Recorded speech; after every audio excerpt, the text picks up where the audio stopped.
for the great day of his wrath is come. And who shall be able to stand? Before moving on to the seventh seal, the book of Revelation answers this question: who shall be able to stand?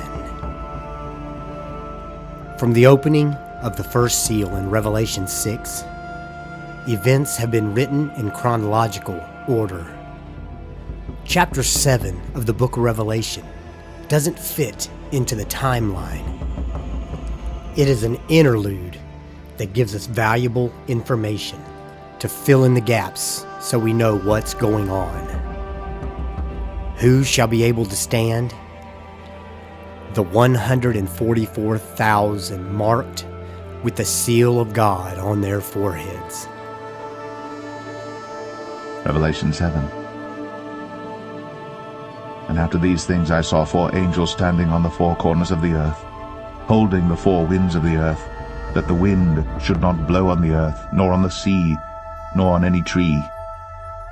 And I saw another angel ascending from the east, having the seal of the living God, and he cried with a loud voice to the 4 angels, to whom it was given to hurt the earth and the sea, saying, Hurt not the earth, neither the sea, nor the trees, till we have sealed the servants of our God in their foreheads. And I heard the number of them which were sealed, and they were sealed, 144,000 of all the tribes of the children of Israel. I believe these 144,000 are Messianic Jews from the 12 tribes of Israel who give their lives to Jesus right after the rapture of the church. I believe they will realize after millions of Christians are removed from the earth that Jesus truly is the Messiah.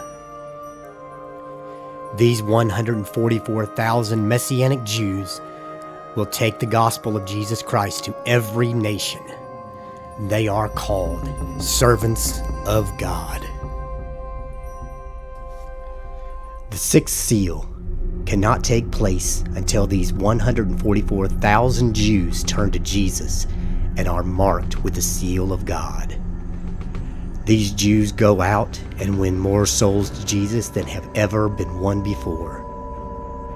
But giving your life to Jesus during the tribulation will cost you, more than likely, your life, as we will see with this next group of people.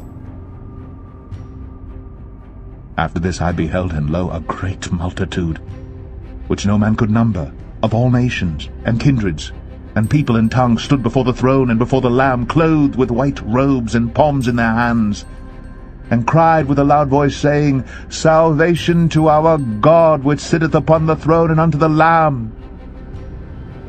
The Bible doesn't say this group of people are martyred. We can assume this because they are given the same type of robe as those under the altar at the fifth seal that were martyred.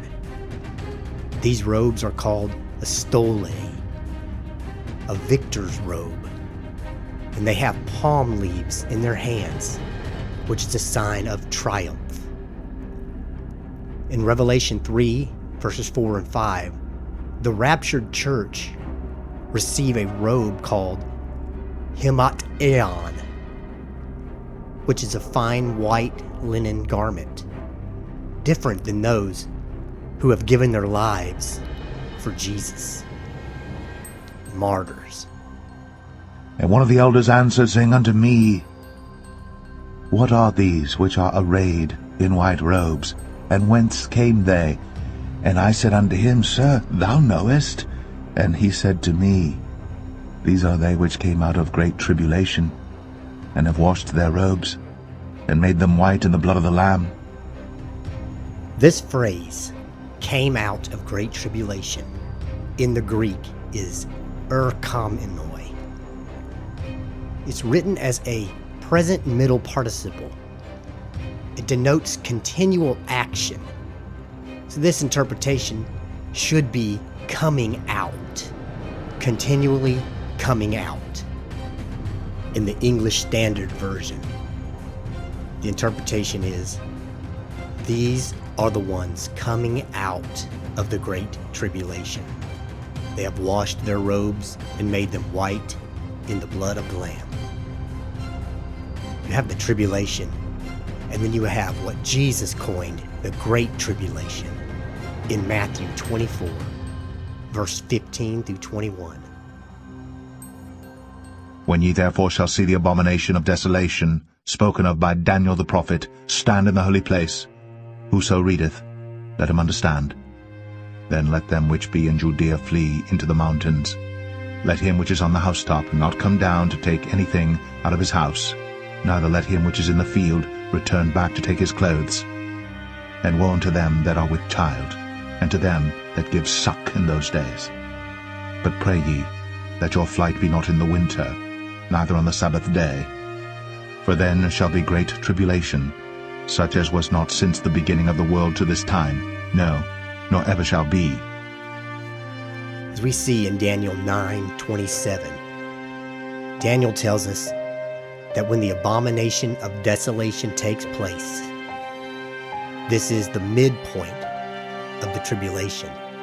So 3.5 years into the tribulation, we see the abomination of desolation take place, and then Jesus tells us, now begins the Great Tribulation. And he shall confirm the covenant with many for 1 week, and in the midst of the week he shall cause the sacrifice and the oblation to cease.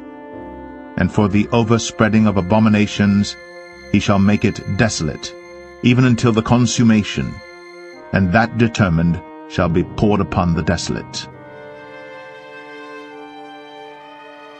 In Revelation chapter 7, we have seen two groups of people revealed. The 144,000 Messianic Jews that will preach the gospel of Jesus to every nation. And much of the second group will likely be led to Jesus by those 144,000 Messianic Jews.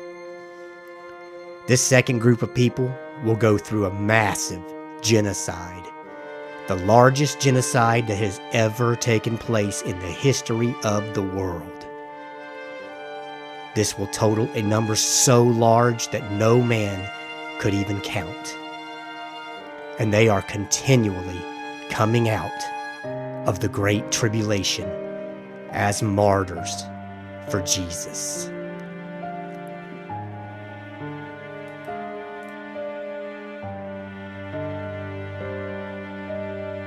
This is your final chance. Take the mark.